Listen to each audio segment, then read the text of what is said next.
आए हुए इंस्टाग्राम और यूट्यूब पर भी लोग कह रहे हैं कि क्योंकि इतनी ज्यादा डेवलपमेंट हो गई है पहाड़ों में, तो एनवायरनमेंट पर इम्पैक्ट हुआ है और उस एनवायरमेंटल इम्पैक्ट की वजह से अब भूमि माँ रिस्पॉन्ड कर रही है, मदर नेचर इज रिस्पॉन्डिंग। तो आप डील कैसे करते हो इस सिचुएशन के साथ? देखिए, मतलब पहली बात तो ऐसी है कि मैं महाराष्ट्र से हूँ। जी पुणे मुंबई में हमने वो सह्याद्री देखा है, जी तो ब्लैक पत्थर है वो। हिमालय पत्थर ही नहीं है, मिट्टी। मिट्टी में, सफेद मिट्टी में ऐसा दगड़ फंसा हुआ है। मेजोरिटी ऐसा है। देखो, आपको एक बात, जियोलॉजी, मिनरोलॉजी, क्रिस्टोग्राफी, जियोफॉर्मोलॉजी थोड़ा बहुत तुमने देखी होगी। ये सब भूगर्भ शास्त्र है।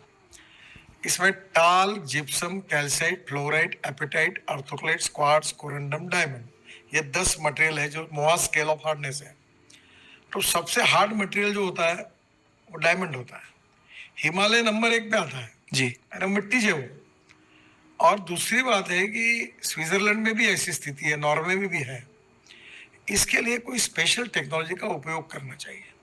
हमने बहुत रोड बनाए, ये बनाए, बादल फट रहे, पानी आ रहे, नदियां पात्र बदल रही है, गाड़ियां बह गई। कुछ हमारी मर्यादा है कि रोड, नदी के बाजू में लोग बिल्डिंग बांध लेते हैं, गांव बसा लेते हैं, फिर जब पानी आता है तो बह जाता है।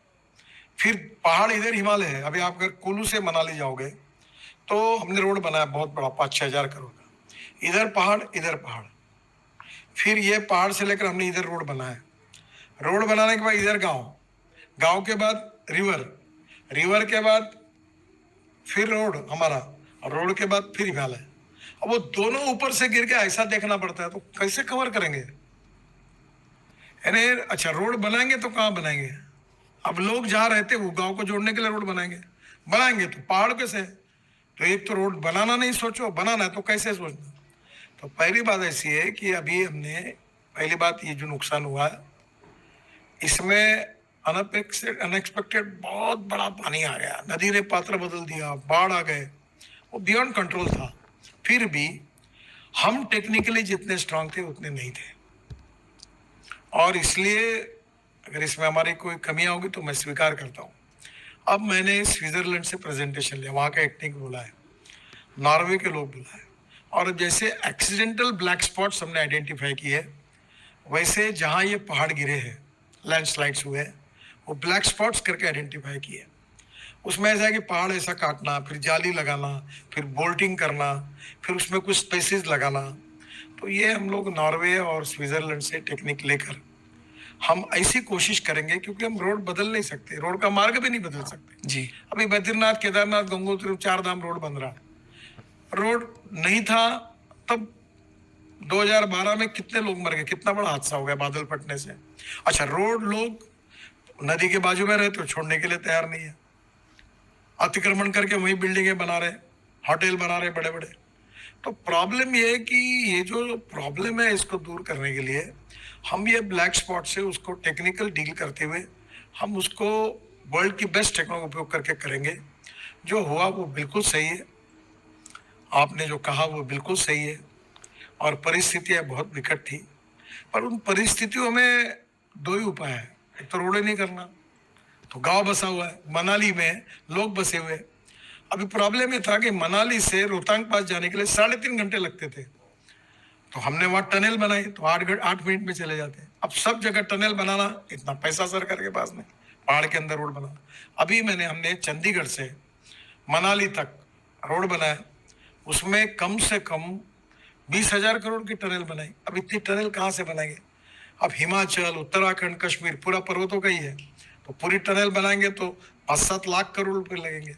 और तो ये जो समस्या है, इसमें से कहीं टनल भी बना रहे कहीं ब्लैक स्पॉट जैसे, ये जहाँ लैंडस्लाइड से उसको ब्लैक स्पॉट के रूप में तैयार करके उसको बेस्ट टेक्नोलॉजी का उपयोग करके उसको प्रोटेक्ट करके लोगों की जीव हानि और वित्त हानि न हो, ऐसी कोशिश कर रहे हैं। और दूसरी बात, मैंने एक सुझाव दिया था, हमारे देश में जब होता है तो सब लोग बोलते हैं ये नहीं हुआ, नहीं हुआ। अब वो इधर कुछ करो तो इन्वायरमेंट वाले रोक देते हैं। अभी मैंने कहा कि नदी का पात्र जो है उसको हम 2 मीटर 3 मीटर नीचे जाए, मैं फ्री ऑफ चार्ज करने के लिए तैयार हूँ। हिमाचल के मुख्यमंत्री को मैंने प्रस्ताव दिया। और ये जो मटेरियल निकलेगा वो मैं रोड में यूज करूंगा फ्री ऑफ चार्ज। तो नदी में 2-3 मीटर खोल जाने से पानी जो ऊपर आकर स्लिंट आ गया, जो इधर भागता है गांव को, वो नीचे जाएगा तो ऊपर नहीं आएगा, तो गांव का नुकसान नहीं होगा। तो कोई, अब मैंने कहा कि प्रपोजल पर मैंने इन्वायरमेंट के डीजी से भी बात की कि परमिशन दो, तो हमको नदियों को ड्रेजिंग करना पड़ेगा ताकि वहां पानी का वॉल्यूम अंदर जाए, ताकि बाहर भागे नहीं, ताकि लोगों का नुकसान न हो। जो पहाड़ गिर रहे हैं उसके ऊपर नए नए टेक्नोलॉजी का उपयोग करके कोई जालियां लगानी पड़ेगी, कोई स्पेसिस लगानी पड़ेगी, कोई जूट का कवर करना पड़ेगा, अलग अलग टेक्नोलॉजी है, उस पर काम करना पड़ेगा। और अभी जो हमने किया है उसमें काफी कमियां हैं। हमारे पास आर्थिक मर्यादा भी है, सब जगह टनल नहीं बना सकते, ये काम करने के लिए पैसा भी बहुत ज्यादा लगता है।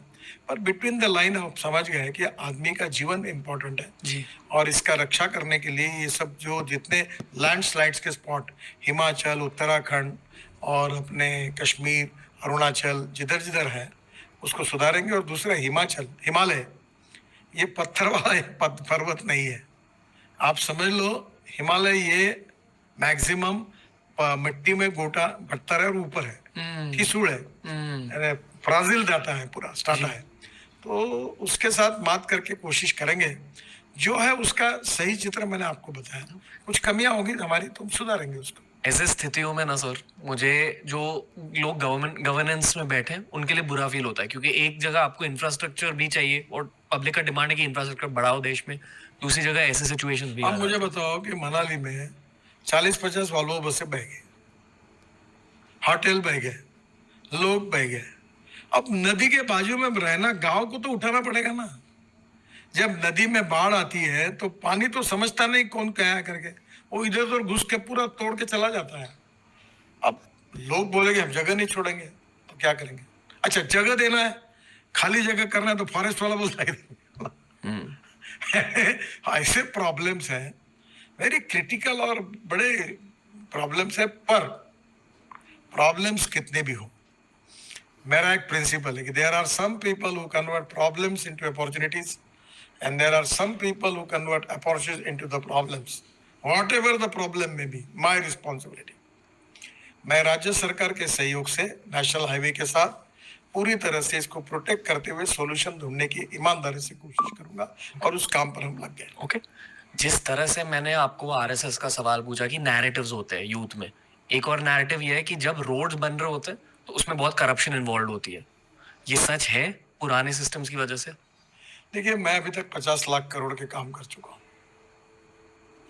तुमको एक भी कॉन्ट्रैक्टर मिलेगा कि गडकरी के पास जाके पैसे देने पड़े फिर काम मिला? मुझे केवल चुपचाप भी बता देना तो तुम बोलोगे सजा भुगतने के लिए तैयार हो।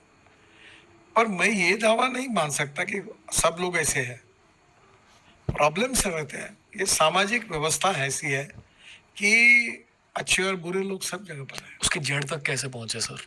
देखिए, हमने डिजिटल सिस्टम की है, हमारे यहाँ कोई भी टेंडर मैनेज नहीं होता। मैं आपके मुंह पर ये इसलिए बोल सकता हूँ क्योंकि ई टेंडर होता है।